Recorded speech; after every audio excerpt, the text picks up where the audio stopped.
Hi, സൈലമീൻസിനെ സംബന്ധിച്ചിടത്തോളം ഞങ്ങളൊക്കെ വളരെ ഹാപ്പി ആയിട്ടുള്ള ഒരു വർഷമാണിത്. കാരണം വെറും മൂന്നാമത്തെ വർഷം കൊണ്ട് 24 IITians പ്രൊഡ്യൂസ് ചെയ്യാൻ വേണ്ടി പറ്റി. അതിലുപരി ഒരുപാട് NITians ഞങ്ങൾക്ക് പ്രൊഡ്യൂസ് ചെയ്യാൻ വേണ്ടി പറ്റി. അലോട്ട്മെന്റ്സ് ഒക്കെ നടന്നുകൊണ്ടേയിരിക്കുകയാണ്. അതിടക്കാണ് പുതുതായി തുടങ്ങിയ സൈലത്തിന്റെ കണ്ണൂർ ഹൈബ്രിഡ് ക്യാമ്പസ് നമ്മുടെ ടോപ്പേഴ്സിലെ കുറച്ച് കുട്ടികളെ കൊണ്ട് വിസിറ്റ് ചെയ്യാം, ഈ കുട്ടികളെ ഒന്ന് മോട്ടിവേറ്റ് ചെയ്യാം, അവരൊന്ന് എൻകറേജ് ചെയ്യാം എന്നൊക്കെ വിചാരിച്ച് ഇങ്ങോട്ടേക്ക് ഇറങ്ങിയതാണ്. അപ്പൊ ഇങ്ങനെ അവരെ കുട്ടികളൊക്കെ കണ്ട് അവരൊക്കെ ഇൻട്രൊഡ്യൂസ് ചെയ്തതിനു ശേഷമാണ് ഞങ്ങളൊരു കാര്യം നോട്ടീസ് ചെയ്തത്. അതായത് ഈ ഗ്രൂപ്പിലൊരു പ്രത്യേകതയുണ്ട്, അത് നമുക്ക് വഴിയെ മനസ്സിലായിക്കോളും. അപ്പൊ നമുക്ക് ഈ ഗ്രൂപ്പിലെ ആൾക്കാരുടെ കുറച്ച് നമുക്ക് ജനറൽ ആയിട്ട്, കാരണം ഇനിയിപ്പോ ഇവര് എപ്പോഴാണ് ഇങ്ങനെ ഒരുമിച്ച് കിട്ടാന്ന് പറയാൻ വേണ്ടി പറ്റില്ല. സോ ഇവരിൽ നമുക്ക് ഒരുപാട് കാര്യങ്ങൾ നമുക്ക് എന്ത് ചെയ്യാം, കാരണം ഓരോരുത്തർക്കും ഓരോ രീതിയിലായിരിക്കും സ്ട്രാറ്റജി, ഓരോരുത്തർക്കും സ്ട്രെങ്ത്തും വീക്ക്നെസ് ഒക്കെ ഉണ്ട്. അപ്പൊ അതൊക്കെ മിക്സ് ആക്കിയിട്ടുള്ള ഒരു അടിപൊളി സ്ട്രാറ്റജി നിങ്ങൾക്ക് ബിൽഡ് ചെയ്യാൻ വേണ്ടിയിട്ട് ഇത് സഹായിക്കും. സോ നമുക്ക് ഓരോരുത്തരെയായിട്ട് നമുക്ക് എന്ത് ചെയ്യാം, പരിചയപ്പെട്ട് പോവാം. ഓക്കെ, എൻ്റെ പേര് റയാൻ അഹമ്മദ്. ഞാൻ +1 +2 ഗോകുലം പബ്ലിക് സ്കൂൾ ഇൻ്റഗ്രേറ്റഡ് സ്കൂളിലാണ് പഠിച്ചത്. എൻ്റെ തേർഡ് അലോട്ട്മെൻറ്റ് പ്രകാരം എനിക്ക് IIT പൂനെ കിട്ടിയിട്ടുണ്ട്. NIT കിട്ടാനാണ് ആഗ്രഹം. ഇനി ഫ്യൂച്ചർ അലോട്ട്മെൻറ്റ്സിന് കാത്തിരിക്കുന്നു. എൻ്റെ പേര് അനുപം രാകേഷ്. ഞാൻ സൈലത്തിൻ്റെ റിപ്പീറ്ററാണ്. 2 വർഷമായി ഞാൻ സൈലത്തിൽ പഠിക്കുന്നു. ഇപ്പം NIT സുറത്കലിൽ മെക്കാനിക്കൽ കോഴ്സിൽ അഡ്മിഷൻ എടുത്തിട്ടുണ്ട്. ഞാൻ കൊടുത്ത ഫസ്റ്റ് ഓപ്ഷൻ തന്നെ എനിക്ക് കിട്ടുകയും ചെയ്തു. അഡ്മിഷൻ്റെ പ്രൊസീജിയേഴ്സൊക്കെ ഇപ്പോൾ നടന്നു വരുന്നതാണ്. എൻ്റെ പേര് റസിൻ സലാം. ഞാൻ സൈല ഇൻ്റഗ്രേറ്റഡ് +1 +2 പഠിക്കുന്നത്. ഇപ്പോൾ മൂന്നാമത്തെ അലോട്ട്മെൻറ്റിൽ NIT കാലിക്കട്ട് കിട്ടിയിട്ടുണ്ട്. ഇനി അടുത്ത അലോട്ട്മെൻറ്റിന് കാത്തിരിക്കുന്നു. ഹായ്, എൻ്റെ പേര് ഹൃദിൻ. ഞാൻ സൈലത്തിൻ്റെ കോഴിക്കോട് ക്യാമ്പസിലെ സ്റ്റുഡൻ്റാണ്. ഇപ്പം എനിക്ക് IIT മദ്രാസിൽ സീറ്റ് ഉറപ്പിച്ചിരിക്കുകയാണ്. ഹായ്, എൻ്റെ പേര് നവീദ് മുഹമ്മദ്. ഞാൻ സൈലത്തിൻ്റെ ഗോകുലം സ്കൂളിൽ സൈലം സ്കൂളിങ്ങിൽ +1 +2 കംപ്ലീറ്റ് ചെയ്തതാണ്. ഇപ്പം തേർഡ് അലോട്ട്മെൻറ്റ് പ്രകാരം എനിക്ക് IIT ഖരഗ്പൂരിലാണ് സീറ്റ് അലോട്ട് ചെയ്ത് കിട്ടിയിട്ടില്ല. ഹലോ, എൻ്റെ പേര് അഗസ്റ്റ്യൻ ബോബി. ഞാൻ കോഴിക്കോട് സൈലം ക്യാമ്പസിലെ റിപ്പീറ്ററായിരുന്നു. ഇപ്പം NIT Calicut chemical engineering seat ഉറപ്പിച്ചു. അപ്പൊ എല്ലാവരും ഇൻട്രൊഡക്ഷൻ കഴിഞ്ഞു. നിങ്ങൾക്ക് മനസ്സിലായോ ഞാൻ പറഞ്ഞ പ്രത്യേകത എന്താണെന്ന് ആർക്കെങ്കിലും മനസ്സിലായോ? ഈ ഗ്രൂപ്പിന്റെ പ്രത്യേകത എന്താണെന്ന് മനസ്സിലായോ? എന്ത് എല്ലാരും ഓരോ ടൈപ്പാണ്, മീൻസ് ഏത് ടൈപ്പാ ഉദ്ദേശിച്ചത്? ഇതിലിപ്പോ നമുക്കിപ്പോ രണ്ടാളെ മിസ്സിംഗ് ഉണ്ട്, കാരണം അവര് പെട്ടെന്ന് പോയിട്ടുണ്ട്, ട്രെയിനിന്റെ സമയമായിട്ട് പോയിട്ടുണ്ട്. പിന്നെ ഒരാളെ ടൂറിന് വേണ്ടി പോയിട്ടുണ്ട്. അതായത് നമ്മുടെ ഹൃദയശ്രീ അല്ലെ, IIT ഉറപ്പിച്ച ഹൃദയശ്രീ പോയിട്ടുണ്ട്. അതോടൊപ്പം തന്നെ ഷാൻ IIT ഉറപ്പിച്ചല്ലേ, അവർ രണ്ടുപേരും പോയിട്ടുണ്ട് പിന്നെ പ്രത്യേക സാഹചര്യത്തില്. അപ്പോൾ ഈ ഗ്രൂപ്പിന്റെ പ്രത്യേകത എന്ന് വെച്ച് കഴിഞ്ഞാൽ ഇവർ ഓരോ കാറ്റഗറിയാണ്. അപ്പൊ നമ്മൾ ഒരു അറ്റത്ത് തുടങ്ങുകയാണെങ്കിൽ നമ്മുടെ റയാൻ സൈലം സ്കൂളിൽ പഠിച്ചിട്ട് എന്തായതാണ് ഇപ്പോൾ IIT ഉറപ്പിച്ചിരിക്കുകയാണ്. ഇനി അടുത്തത് നമ്മുടെ അനുപമിന്റെ കാര്യം നോക്കുകയാണെങ്കിൽ കഴിഞ്ഞ വർഷം റിപ്പീറ്റ് ചെയ്തു. കീമിൽ വളരെ സേഫായി സ്കോർ കിട്ടി, പക്ഷെ എന്നിട്ടും റിസ്ക് എടുത്ത് റിപ്പീറ്റ് ചെയ്തിട്ട് NIT സൂറത്തിൽ ഉറപ്പിച്ചിരിക്കുകയാണ്. പിന്നെ നമ്മുടെ റിസാൻ, എനിക്ക് എപ്പോഴും അങ്ങോട്ട് മാറിപ്പോ, എന്തായിരുന്നു റസിൻ, ഇപ്പൊ മാറിപ്പോ. ഓക്കെ, റസിൻ. അപ്പൊ റസിൻ ആണെങ്കിലും ഇതേപോലെ സൈലം സ്കൂളിൽ പഠിച്ച ആളാണ്. ഇത് നമ്മുടെ ഏട്ടായി ആരാ, ഹൃദിൻ. അപ്പൊ ഹൃദിൻ ആണെങ്കിൽ നമുക്കറിയാം കഴിഞ്ഞ വർഷം കീമിന് കാറ്റഗറി റാങ്ക് 2 കിട്ടി, വളരെ സേഫ് സൈൻ നിന്നിട്ടും അല്ലെ NIT കിട്ടുമായിരുന്നു, എന്നിട്ടും റിപ്പീറ്റ് ചെയ്ത ഒരാളാണ്. ഓക്കെ, അതേപോലെ തന്നെ എന്താണ് അദ്ദേഹം റിപ്പീറ്റ് ചെയ്ത് ഇപ്പൊ IIT ഉറപ്പിച്ചു. IIT എവിടെ എത്തിയ? IIT മദ്രാസിലെത്തി ഇക്ബാൽ സാറിന്റെ പിൻഗാമിയാവുക എന്നതാണ് ലക്ഷ്യം എന്നാണ് പറയുന്നത്. പിന്നെ അതോടൊപ്പം തന്നെ നവീസ് സൈലം സ്കൂള്. പിന്നെ അതോടൊപ്പം തന്നെ നമ്മുടെ ഓഗസ്റ്റിൻ ബോബി അല്ലെ. ഓഗസ്റ്റിൻ ബോബി ആണെങ്കിൽ റിപ്പീറ്റർ ആണ് അല്ലെ, അതായത് നമ്മുടെ കാലിക്കറ്റ് ഹൈബ്രിഡ് ക്യാമ്പസിൽ നിന്ന് റിപ്പീറ്റ് ചെയ്തിട്ട് അല്ലെ, സാധാരണ സ്കൂളിൽ പഠിച്ചൊന്ന് റിപ്പീറ്റ് ചെയ്തിട്ട് പോയാൾ. അപ്പം എല്ലാ തരത്തിലുള്ള ആൾക്കാരുണ്ട്.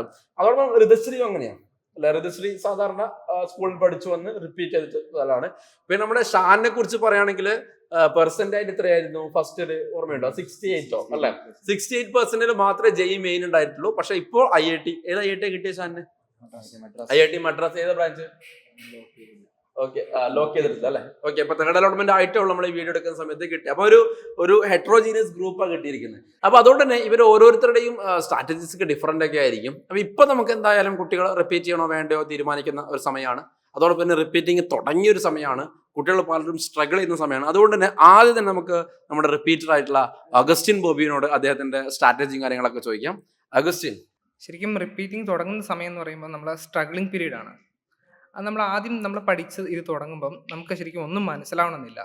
ഭയങ്കര സ്ട്രഗ്ലിംഗ് പീരീഡ് ആയിരിക്കും. നമുക്കിപ്പം സ്റ്റേറ്റ് അല്ലെങ്കിൽ എവിടെ നിന്നാണെങ്കിലും നമുക്ക് ഫണ്ടമെന്റൽസ് ഇല്ലെങ്കിൽ നമുക്ക് ക്വസ്റ്റ്യൻ ചെയ്യാൻ പറ്റാതാവും. നമ്മളിപ്പോൾ ഒരു ക്വസ്റ്റ്യൻ എടുത്താൽ തന്നെ നമ്മളതിൽ എത്ര നേരം എടുക്കുമെന്ന് പറയാൻ പറ്റില്ല, നമുക്കൊരു ടൈം പറയാൻ പറ്റില്ല. ഭയങ്കരമായിട്ട് ലെങ്തി ആയിട്ട് നമ്മളത് ചെയ്യേണ്ടി വരും. പക്ഷേ നമ്മളത് കുറച്ച് ഹാർഡ് വർക്ക് ചെയ്യേണ്ടി വരും. 1, 2, 3 മാസം എടുത്തിട്ട് നമുക്കതിൻ്റെ റിസൾട്ട് തുടങ്ങുകയുള്ളൂ. പിന്നെ അങ്ങോട്ടൊരു എക്സ്പോണൻഷ്യൽ ഗ്രോത്ത്. കാരണം നമുക്കൊരു ക്വസ്റ്റ്യൻസ് ചെയ്യാനുള്ള രീതി അതുമായിട്ട് ഫെമിലിയർ ആയി കഴിഞ്ഞാൽ നമുക്കൊരു ഗ്രോത്ത് തുടങ്ങുകയുള്ളൂ. പിന്നെ അങ്ങോട്ട് നല്ല സ്മൂത്ത് ആയിട്ടായിരിക്കും പോകുന്നത്. അപ്പൊ അടുത്തത് ആരാണ്? നമ്മുടെ കേരളം മുഴുവൻ ഫാൻസ് ഉള്ള ഹൃദിന് കൊടുക്കണോ? അല്ല, കേരളം മുഴുവൻ ഫാൻസ് ആണ്. ഇപ്പൊ ഹൃദയം പറഞ്ഞത് കല്യാണത്തിന് പോകാൻ വേണ്ടി പറ്റുന്നില്ല സാർ.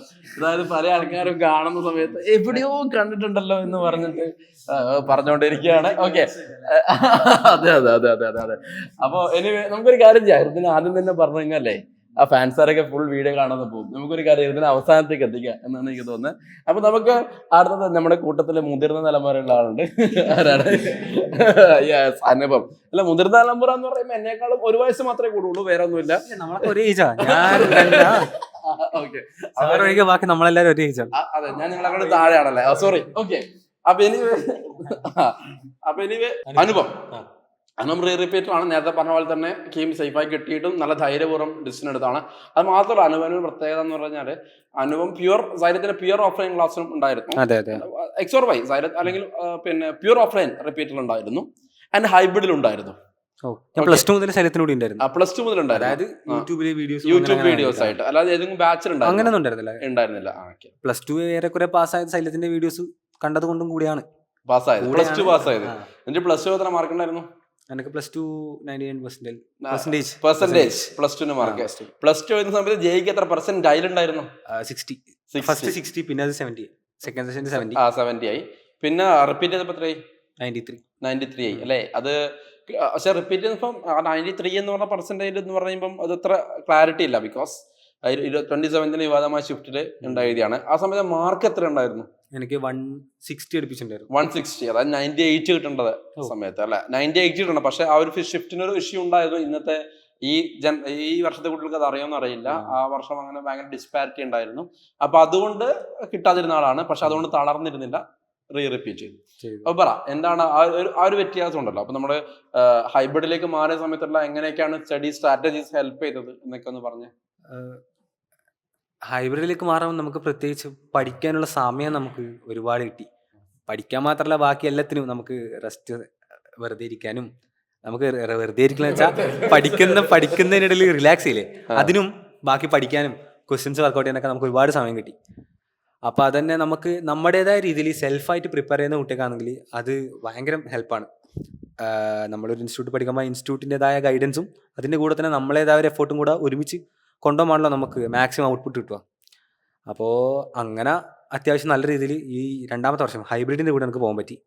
എനിക്ക് ഞാൻ പിന്നെ ഫസ്റ്റ് ഇയർ റിപ്പീറ്റ് ചെയ്തപ്പോൾ എനിക്ക് പറ്റിയൊരു വലിയ തെറ്റായിരുന്നു. ഞാൻ മാത്സിന് വേണ്ടുന്നത്ര ഇമ്പോർട്ടൻസ് കൊടുത്തില്ല. അപ്പോൾ റിപ്പീറ്റ് ചെയ്തപ്പം അത് നികത്താൻ പറ്റി.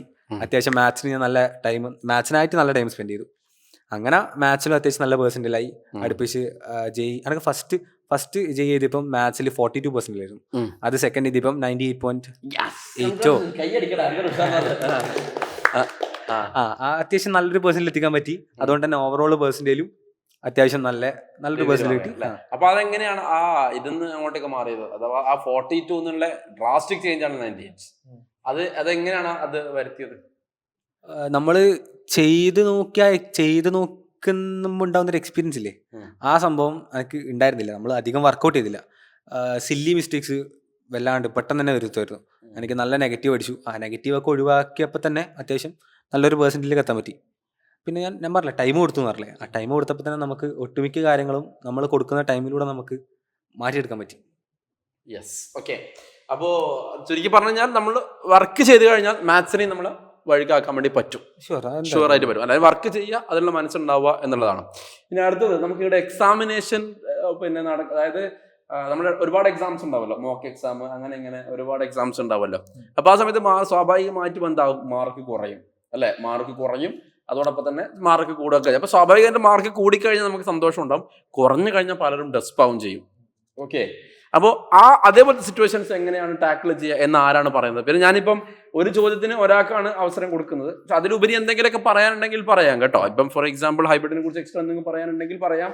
അതോടൊപ്പം തന്നെ ആ ചോദ്യങ്ങൾക്ക് അനുസരിച്ചിട്ട് പറയണമെങ്കിൽ പറയാം. ഓക്കെ, അപ്പോൾ നമുക്ക് എക്സാമിനേഷൻ ഉണ്ടാകുന്ന അപ്സ് ആൻഡ് ഡൗൺസിൽ അതെങ്ങനെ നമ്മൾ മാനേജ് ചെയ്യുക? ആരാ പറയുന്നത്? നമുക്ക് അതിനെ പറ്റിയാറാണ് എനിക്ക് തോന്നുന്നത് റയാൻ മുഖം കണ്ട് റയാനാണെന്ന് തോന്നുന്നു. ഞാൻ +1 +2 ഗോകുലം സ്കൂളിലാണ് പഠിച്ചത്. സോ +1 ഫസ്റ്റ് തുടങ്ങിയപ്പം എനിക്ക് അത്യാവശ്യം മാർക്ക് ഉണ്ടായിരുന്നു, കുഴപ്പമില്ലാണ്ട്. എനിക്ക് ഫസ്റ്റ് തുടങ്ങിയപ്പോൾ തന്നെ എനിക്ക് ജയി കിട്ടണം എന്നുള്ള ആഗ്രഹത്തോടു കൂടി ലൈക്ക് ഹാർഡ് വർക്ക് ചെയ്യാൻ തുടങ്ങി. ഫസ്റ്റത്തെ മോക്കിലും ഇനി ഫസ്റ്റ് ഇനീഷ്യലി വരുന്ന മോക്കൊക്കെ അത്യാവശ്യം മാർക്ക് ഒക്കെ സ്കോർ ചെയ്യാൻ പറ്റി. പിന്നെ ഒരു +1 ലാസ്റ്റ് എത്തിയപ്പോഴേക്കാണ് എനിക്ക് കുറച്ചുകൂടി ബാക്ക്ലോഗ്സ് ഒക്കെ വരാൻ തുടങ്ങി. മാർക്കൊക്കെ വരുന്ന മോക്കിൻ്റെ മാർക്കൊക്കെ കുറയാനും തുടങ്ങി. എനിക്ക് അത്യാവശ്യം അപ്പോഴും നല്ലോണം ഡീമോട്ടിവേഷൻ വന്നിരുന്നു. എന്തുകൊണ്ടാണ് അങ്ങനെ കുറയണത്, what am I doing wrong, എന്താണ് സംഭവിക്കാൻ എനിക്ക് ഉറപ്പില്ലായിരുന്നു. പിന്നെ ലൈക്ക് ഞാൻ ഒന്ന് ഇരുന്നിട്ട് ലൈക്ക് ഫുള്ള് സെറ്റാക്കാൻ നോക്കി. ലൈക്ക് ഒരു നോട്ട് പാഡൊക്കെ വാങ്ങിയിട്ട് I made a time table ഉണ്ടാക്കി. ലൈക്ക് എന്തിനാണ് വാട്ട് ഈസ് റോങ്, എന്ത് ക്വസ്റ്റ്യൻ ചെയ്യുമ്പോഴാണ് എന്ത് തെറ്റ് വരുത്തണം, like and what I need to improve. ചില ചാപ്റ്റേഴ്സ് എനിക്ക് അത്യാവശ്യം സ്ട്രോങ് ആയിരുന്നു, that was right. And some chapters എനിക്ക് അത്യാവശ്യം സ്ട്രോങ് ആയി വന്നിട്ടില്ല. For example in physics and all എനിക്ക് ലാസ്റ്റ് ഫ്യൂ ചാപ്റ്റേഴ്സ് എനിക്ക് അത്യാവശ്യം സ്ട്രേറ്റ് ആയി കിട്ടിയില്ലായിരുന്നു. And plus in maths as well. അത് ഞാൻ ടാക്കിൾ ചെയ്യാൻ വേണ്ടി +1 കഴിഞ്ഞതോടുകൂടി കുറച്ച് വെക്കേഷൻ ഉണ്ടായിരുന്നു. ആ വെക്കേഷൻ ടൈമിൽ ഞാൻ ഫുള്ള് ആ ടൈമിൽ ഞാൻ മൊത്തം ഒരു ടൈം ടേബിൾ ഉണ്ടാക്കി വെച്ചു, what I need to improve. അതിനനുസരിച്ച് ഞാൻ വർക്ക് ചെയ്തു. ആൻഡ് താങ്ക്ഫുള്ളി ഞാൻ +2 ഇടയായപ്പം ആ ബാക്ക്ലോഗ്സ് മൊത്തം ക്ലിയർ ചെയ്യാൻ പറ്റി. So what I need to tell is demotivation ഒരിക്കലും ലൈക്ക് വരുത്താൻ പാടില്ല.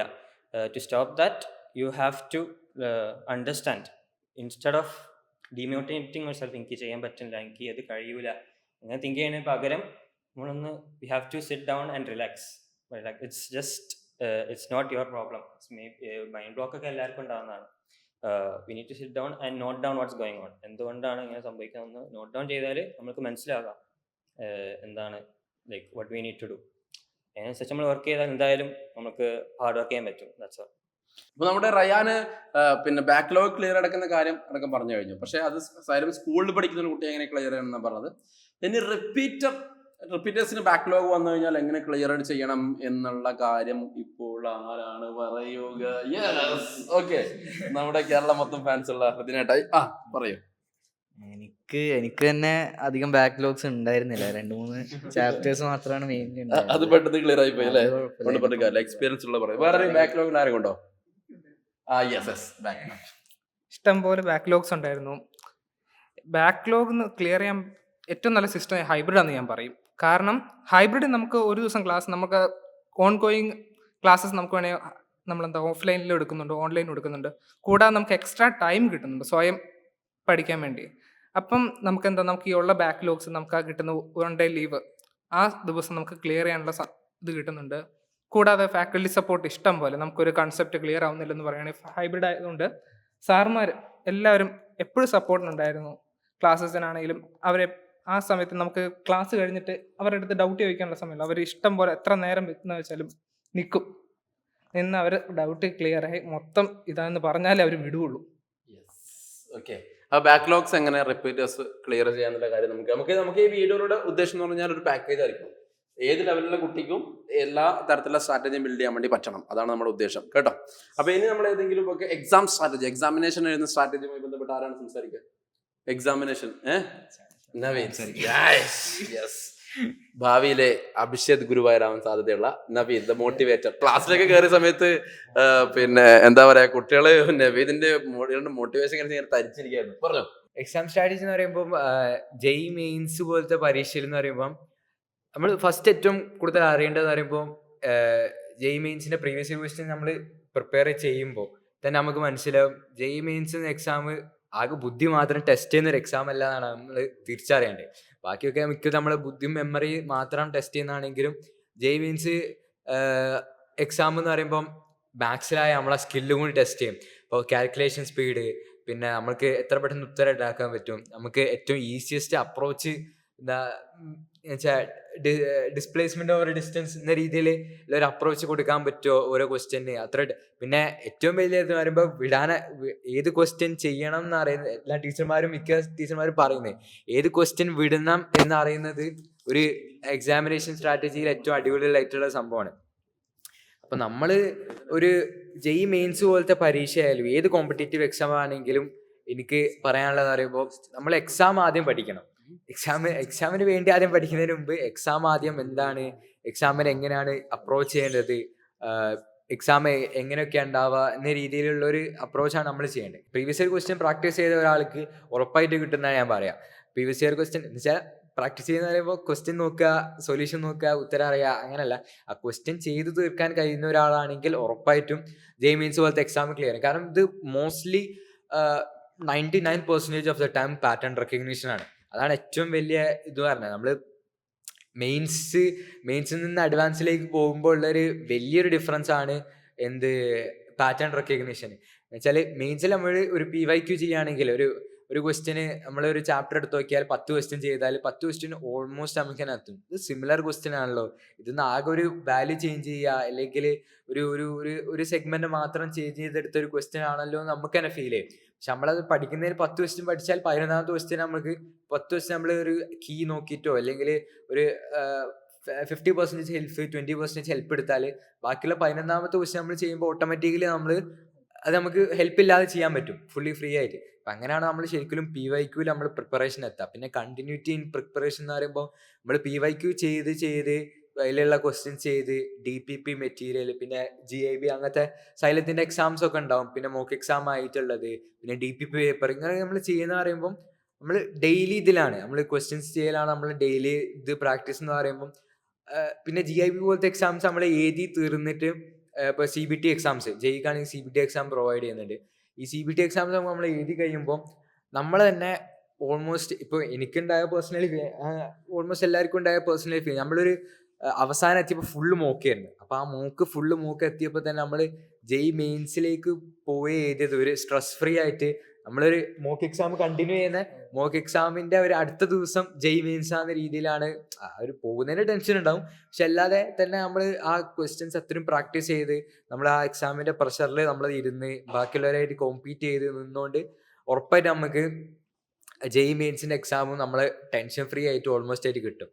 അപ്പോൾ മെയിൻ സ്ട്രാറ്റജി എന്ന് പറഞ്ഞാൽ PYQ ചെയ്യല. അപ്പോൾ നമ്മൾ എല്ലാവരും പറയുന്നതാണ് PYQ ചെയ്യുന്നത് സംഭവം എന്ന് പറഞ്ഞാൽ, പക്ഷെ അത് ഈസി ആയിട്ട് കാണുന്നില്ല. ഇപ്പം PYQ ചെയ്യുന്നതാണ് ഇതിൻ്റെ ഏറ്റവും ഫണ്ടമെൻ്റലും മോസ്റ്റ് ഈസിയസ്റ്റും ഹാർഡസ്റ്റും എല്ലാ സ്റ്റെപ്പും PYQ ആണ് ഒരു ജെയ് പ്രിപ്പയർ ചെയ്യുന്ന ഒരാളെന്നനുസരിച്ച്.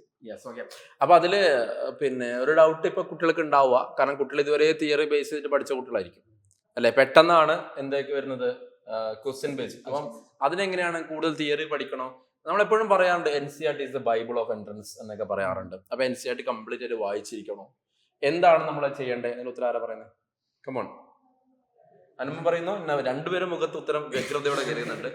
യെസ്, ആരാ പറയുന്നത്? അനുപമാണ് പറയുന്നത്. ഓക്കെ, നമുക്ക് ഈ തിയറി വിട്ട് ക്വസ്റ്റ്യനെ പിടിക്കുക എന്ന് പറയുന്നത് അത്ര എളുപ്പ പണിയല്ല.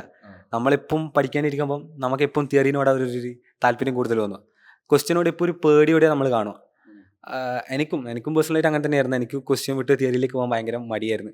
മടിയെന്ന് വെച്ചാൽ ക്വസ്റ്റ്യൻ ചെയ്യാൻ പറ്റൂലെന്നോ അങ്ങനെ എന്തോ ഒരു കാരണം ഞാൻ എല്ലാവരും പറയുന്നിട്ട് ഞാൻ മാറ്റാൻ ശ്രമിച്ചു. പക്ഷെ എന്നിട്ടും അത് മാറാത്തൊരു ശീലമായിരുന്നു. അവസാനത്തോട്ട് മാറ്റാൻ പറ്റി. അതുപോലെ തന്നെ ആയിരിക്കും മിക്ക കുട്ടികളിപ്പം.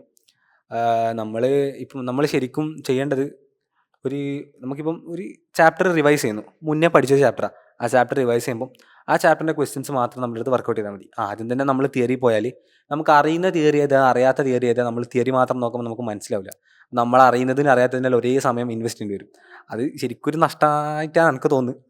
അപ്പോൾ നമ്മൾ ക്വസ്റ്റ്യൻ ചെയ്യുന്നതാണെങ്കിൽ നമുക്ക് ഒരു ക്വസ്റ്റ്യൻ ചെയ്തു, അത് കിട്ടാത്തതാണെങ്കിൽ ആ ക്വസ്റ്റ്യൻ എന്തുകൊണ്ടാണ് കിട്ടാത്തത് നമ്മളൊന്ന് അനലൈസ് ചെയ്ത് നോക്കുക.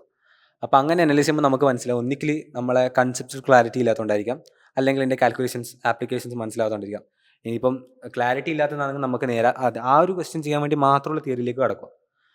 അപ്പം ആ ഒരു ക്വസ്റ്റ്യൻ്റെ തിയറി ആയിക്കഴിഞ്ഞാൽ പിന്നെ ക്വസ്റ്റ്യൻ ചെയ്യുക, നെക്സ്റ്റിലേക്ക് കടക്കുക. അങ്ങനെ ഓരോ ക്വസ്റ്റ്യനും ആവശ്യമായ തിയറി മാത്രം പഠിച്ചിട്ട് അടുത്തതിലേക്ക് കടക്കുക.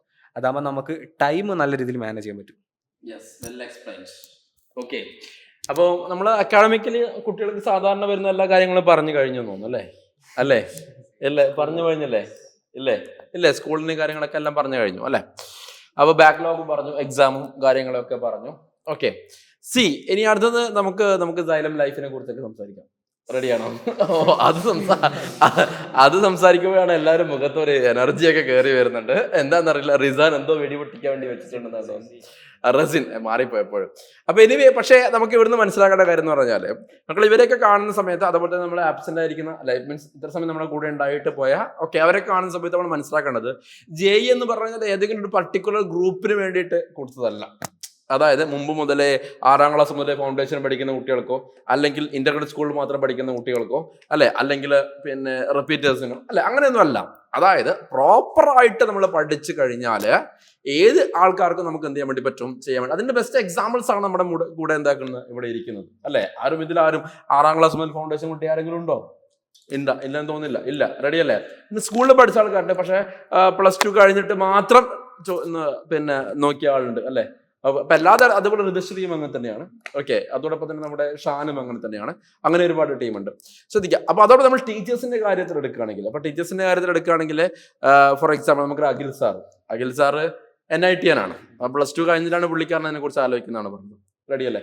അതോടൊപ്പം തന്നെ നമ്മുടെ ഇക്ബാൽ സാർ എടുക്കുകയാണെങ്കിൽ പുള്ളിക്കാരൻ കീം സേഫ് ആയിട്ടും എന്താക്കി, റിസ്ക് എടുത്തിട്ട് റിപ്പീറ്റ് ചെയ്തു അല്ലെ കീം. അതുപോലെ തൻസീൽ സാറും അങ്ങനെയാണ്, കീം സേഫ് ആയിട്ടും. ഹെമിൻ സാറ് അല്ല, കീം സേഫ് ആയിരുന്നു, എന്നിട്ടാണ് എന്താക്കുന്നത്. അപ്പോൾ അങ്ങനെ റെഡി. അപ്പോൾ പറഞ്ഞു വരുന്നതെന്ന് വെച്ച് കഴിഞ്ഞാൽ, പിന്നെ നമ്മളിപ്പോൾ ഒരു ഡിസിഷൻ എടുക്കലാണ് അല്ലെ. നമുക്ക് IIT പഠിക്കണം. അത് നിങ്ങൾ ഏത് പൊസിഷനാണോ അവിടുന്ന് ഡിസിഷൻ എടുക്കുക. നിങ്ങൾ 10th ആണെങ്കിൽ അവിടുന്ന് ഡിസിഷൻ എടുക്കുക. നിങ്ങൾ +2 ആണെങ്കിൽ അവിടുന്ന് ഡിസിഷൻ എടുക്കുക. ആ ഡിസിഷൻ എടുത്തിട്ട് അതിന് സ്ട്രോങ് ആയിട്ട് നിങ്ങൾ മുന്നോട്ടേക്ക് പോവാണ്. അപ്പൊ അതിന് സപ്പോർട്ട് ചെയ്യാൻ എപ്പോഴും സൈലം നിങ്ങളുടെ കൂടെ ഉണ്ടാവും. അതിൽ ആ സംശയം, അതിന്റെ തെളിവാണ് ഇവിടെ ഇരിക്കുന്നത്. അപ്പൊ നമുക്ക് ഇവരോട് അടുത്ത സൈലം ലൈഫിനെ കുറിച്ചൊക്കെ നമുക്ക് എന്ത് ചെയ്യാം, ചോദിക്കാം അല്ലെ. അതിൽ ആരെപ്പോ ചോദിക്കുന്നത്, നമുക്ക് ഇദ്ദേഹം ഇതുവരെ ഒന്നും സംസാരിച്ചിട്ടില്ല. അപ്പൊ നമുക്ക് എന്താണ് സൈലം സ്കൂളിലെ ലൈഫും കാര്യങ്ങളൊക്കെ ഒന്ന് പറഞ്ഞോളൂ. സൈലം സ്കൂളിലെ ലൈഫ് എന്ന് പറഞ്ഞാൽ ആദ്യം മനസ്സിലാക്കേണ്ടത്, ഈ JEO NEETO പഠിക്കാൻ വരുമ്പം ഫസ്റ്റ് കുറച്ച് കാര്യങ്ങൾ സാക്രിഫൈസ് ചെയ്യേണ്ടി വരും. നമ്മളെ എന്തായാലും കുറച്ച് എൻജോയ്മെൻ്റ് ഒക്കെ സാക്രിഫൈസ് ചെയ്യേണ്ടി വരും. പിന്നെ സൈലത്തിൽ വന്നാൽ തീരെ എൻജോയ്മെൻ്റ് ഇല്ലയെന്നറിയില്ല, പക്ഷെ എന്നാലും അത്യാവശ്യത്തിനുള്ള റിലാക്സേഷൻ പീരീഡ് എല്ലാം ഉണ്ട്. പിന്നെ ഇപ്പോൾ സൈലം സ്കൂളിൽ ഇൻ്റഗ്രേറ്റഡ് പഠിക്കുമ്പം ഇപ്പോൾ മാസത്തിലൊരിക്കൽ അല്ലെങ്കിൽ 2 ആഴ്ചയിലൊരിക്കലും ഒരു PT കിട്ടും, അത് കളിക്കും. പിന്നെ ഇപ്പോൾ ഫുട്ബോളും ബാസ്കറ്റ് എല്ലാം ഉണ്ട്. അതായത് നമ്മൾ പഠനവും അതോടൊപ്പം തന്നെ, കാരണം നമുക്ക് PT എന്ന് പറയുന്ന സമയത്ത് വ്യായാമം അത്യാവശ്യമാണ്. തല വർക്ക് ചെയ്യണമെങ്കിൽ ശരീരം കുറച്ച് അനങ്ങണം, കുറച്ചൊന്ന് വിയർക്കണം, അതിനുള്ള സംഭവമാണ്.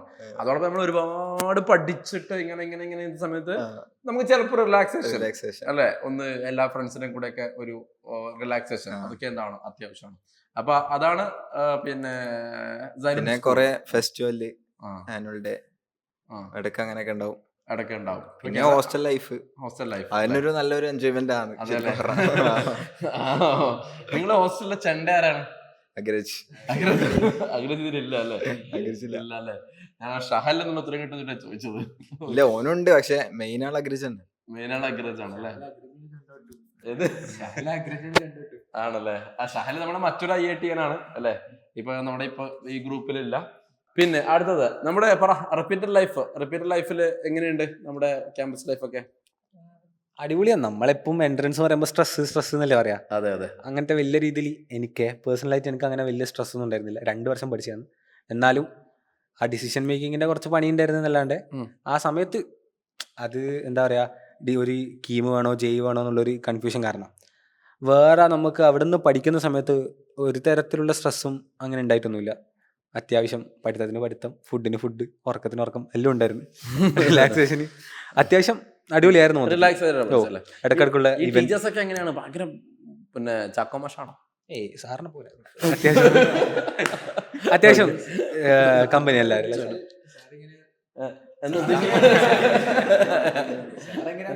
ക്യാമറയിൽ മാത്രമൊന്നുമല്ല, പുറത്തുനിന്ന് ഇങ്ങനെ തന്നെയാണ്. കുറച്ച് ഡീസന്റ് ആയതാണോ? പക്ഷെ എന്ന് കരുതി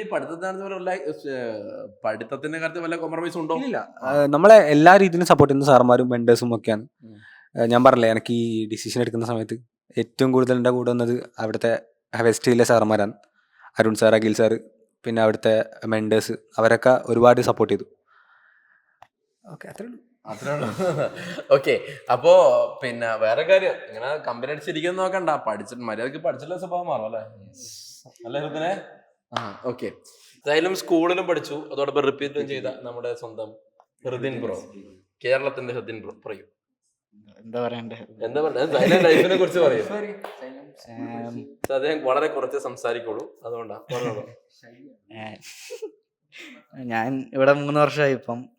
വന്ന സമയത്ത് തന്നെ എന്താ, ഞാൻ ആദ്യമായിട്ടാണ് വീട് വിട്ട് ഇങ്ങനെ നിൽക്കുന്നതും ഇതൊക്കെയാണ്. അങ്ങനെയല്ല, അപ്പൊ ഹോസ്റ്റലിൽ ഞാൻ വിചാരിച്ചത് കുറച്ച് ഭയങ്കര അല്ല, അത്യാവശ്യം ഇങ്ങനെ അനങ്ങാൻ പറ്റില്ല, അത്ര സ്ട്രിക്റ്റ് ആയിരിക്കും, അങ്ങനെ ആയിരിക്കും എന്നൊക്കെ. ഒരു പരിധി വരെ, അതായത് എൻജോയ്മെന്റിന് കുറവൊന്നുമില്ല, പക്ഷെ പഠിത്തമുണ്ട്, അങ്ങനത്തെ ഒരു ഇതിലായിരുന്നു പോയിരുന്നത്.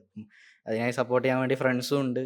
അത്യാവശ്യം നല്ലൊരു പിയർ ഗ്രൂപ്പ് വിട്ടാൽ പിന്നെ നമ്മൾ അങ്ങനെ തന്നെ ഇവരെ വൈബ് തന്നെ ആയിരിക്കും, എല്ലാവർക്കും കൂടെ പഠിക്കും, അങ്ങനെ തന്നെ ആയിരുന്നു. പിന്നെ അതിനനുസരിച്ച് സപ്പോർട്ട് ചെയ്യാൻ മെൻറ്റേഴ്സും ഉണ്ട്, ടീച്ചർമാരും ഉണ്ട്. അപ്പം എന്ത് ഹെൽപ്പ് വേണമെങ്കിലും സപ്പോർട്ട് ചെയ്യാൻ വേണ്ടി ആൾക്കാരും ഉണ്ട് നമ്മുടെ കൂടെ തന്നെ. അപ്പം നല്ലൊരു എൻവയോൺമെൻറ്റ് തന്നെ ആയിരുന്നു പഠിക്കാൻ വേണ്ടിയിട്ട്. ഇപ്പോൾ റിപ്പീറ്റ് ചെയ്യാൻ വന്നപ്പോൾ ആണ് ഇവരെ കൂടെ വന്നത് നമ്മൾ. അപ്പം അടിപൊളി ടീംസ് ആണല്ലോ. ഓക്കെ, നിങ്ങൾ ആരെങ്കിലും ഒരേ കോളേജിൽ പ്ലേസ് ആയിട്ടുണ്ടോ? മീൻസ് NIT കാലിക്കറ്റില് നിങ്ങൾ എത്ര പേരാ NIT കാലിക്കറ്റ്? രണ്ടുപേർക്കും സെയിം ആയിട്ടല്ലേ? അവിടെ പോയിട്ട് വല്ല സൈലം യൂണിറ്റ് ഉണ്ടാക്കും? ഞങ്ങളുടെ ഹോസ്റ്റലിൽ കുറെ പേര് അങ്ങോട്ട് വരുന്നുണ്ട്. വിവേക് എന്ന് പറഞ്ഞ അവരൊക്കെ, വിവേകും അമൻ, ഇഹിലാസും, അവരെല്ലാം അങ്ങോട്ടാണ്, NIT കാലിക്കറ്റിലോട്ട് തന്നെയാണ്. പിന്നെ മുഹമ്മദ് ഷമ്മാസും പിന്നെ ആദിദേവും, അവരെല്ലാം കാലിക്കറ്റിലേക്കാണ്. അവരെല്ലാം ഉണ്ടല്ലേ? അവിടെ പോയിട്ട് വല്ല പ്ലാൻ ചെയ്തോ? പക്ഷെ ഹൃദിന IIT മദ്രാസ് എത്തുന്നതിന് മുമ്പ് അവിടെ ഫാൻസ് അസോസിയേഷൻ തുടങ്ങിയെന്നാണ് ഇക്ബാൽ സാർ പറഞ്ഞത്. ഏത് വലിയ വലിയ ഗ്രൂപ്പിലേക്ക് ഇവിടെ തന്നെ ഇപ്പം നേരത്തെ പോയ 2 പേര് അവരുടെ IIT മദ്രാസിൽ തന്നെയാണ്. വേറെ ആൾക്കാരുണ്ട് മദ്രാസിലേക്ക് വിടുന്നത്. മൊത്തത്തിൽ നമുക്ക് എല്ലാ സ്ഥലത്തും ഒരു യൂണിറ്റ് തുടങ്ങാം, സൈലം യൂണിറ്റ് തുടങ്ങാൻ വേണ്ടി പറ്റുമോ? അതിനുള്ള ആൾക്കാരുണ്ട് ഇപ്പൊ. സുഹൃത്തുക്കളുള്ള റെഡിക്ക് വെച്ചില്ലേ? സുഹൃത്തുക്കൾ നമ്മളെ കഴിഞ്ഞ വർഷത്തെ 2 കുട്ടികളുണ്ട്, ഈ വർഷം ഒന്ന് സെർച്ച് ചെയ്ത് നോക്കുക ആരൊക്കെ ഉണ്ടോ, നമുക്ക് നോക്കിയിട്ട് സെറ്റാക്കാം. അതായത് കുട്ടികളുടെ കൂടെ നിന്ന് പഠിപ്പിക്കുക, അതായത് അവർ ഏത് ഡൗട്ട് ചോദിച്ചു കഴിഞ്ഞാലും ഏത് ബേസിക് ലെവലിലെ ഡൗട്ട് ആണെങ്കിലും ക്ലിയർ ചെയ്ത് കൊടുക്കുക. അപ്പൊ അതില് പറഞ്ഞ സമയത്താണ് എനിക്ക് അഖിൽ സാർ പറഞ്ഞ ഒരു കാര്യം ഓർമ്മ വന്നത്. അതായത് വളരെ ബേസിക് ആയിട്ട് മാത്തമാറ്റിക്സിൽ അത്രയും ബേസിക് ആയിട്ട് ഒരു ഡൗട്ട് ചോദിച്ച കുട്ടിയായിരുന്നു. പെട്ടെന്ന് ഒരാളെ കണ്ടു കഴിഞ്ഞാൽ കുട്ടിക്ക് ജയി കിട്ടുമോ എന്നൊക്കെ ഡൗട്ട് ചടിക്കുന്ന കുട്ടിയായിരുന്നു. പക്ഷെ ആ കുട്ടി ഇപ്പൊ പഠിക്കുന്ന NIT വാറങ്കിലാണ്. ഓക്കെ, അപ്പൊ അങ്ങനെ താഴെ ലെവലിൽ നിന്ന് കുട്ടികളെ ഉയർത്തി കൊണ്ടുവന്നിട്ടാണ് സൈലം ടീച്ചേഴ്സ് അത്രയും എഫേർട്ട് എടുത്തിട്ടാണ് ഈ റിസൾട്ട് വന്നിരിക്കുന്നത്. അപ്പം നമുക്ക് ഒരു കാര്യം ചെയ്യാം, എല്ലാവരും കൂടി ഒരു ഓൾ ദി ബെസ്റ്റ് കൊടുത്താലോ? റെഡി? ഒരുമിച്ച് എല്ലാരും മാക്സിമം ട്രൈ ചെയ്യുക, എക്സാമിന് കിട്ടും ഇൻഷാല്ലാ. ആയിക്കോട്ടെ. വേറെ എന്തെങ്കിലും ഷോർട്ടായിട്ട് പറയണ്ട? ഒന്നും പറയാനില്ല, എല്ലാവർക്കും ഓൾ ദ ബെസ്റ്റ്. അത്യാവശ്യം മോട്ടിവേറ്റ് ചെയ്തിരിക്കുക, നിങ്ങൾ പറഞ്ഞ അഡ്വൈസൊക്കെ നോക്കുക, അത് തന്നെ ഉള്ളൂ. ഇൻഷാല്ലാ കിട്ടും. പക്ഷെ കേരളം കാതോർക്കുന്നത് നന്നായി പഠിക്കുക, ഇപ്പം പഠിക്കുന്ന പോലെ തന്നെ എല്ലാരും മുമ്പോട്ട് പോവാ. കുഴപ്പമൊന്നുമില്ല. കോൺഫിഡൻസ് കീപ്പ് ചെയ്തിട്ട് പോവാം. ഓക്കെ, ഇനി വേറെ ആരെങ്കിലും? എല്ലാരും പഠിക്കുക, അതിൻ്റെ കൂടെ ലൈഫ് എൻജോയ് ചെയ്യാൻ മറക്കരുത്, നല്ലോണം എൻജോയ് ചെയ്യാം. അത്രേ ഉള്ളൂ. അതെ, അത് ഓക്കെ. അപ്പൊ അത്രേ ഉള്ളൂ. അപ്പൊ എനിവേ നമുക്ക് ഇതേപോലെ ഇനിയും കാണണം. അടുത്ത നമ്മൾ ഇങ്ങനെയൊക്കെ വീഡിയോ എടുക്കുന്ന സമയത്ത് നിങ്ങളായിരിക്കണം കൂടെ ഇരിക്കേണ്ടത് എന്ന് ആശംസിച്ചുകൊണ്ട് ഞങ്ങൾ നിർത്തുന്നു. Thank you very much.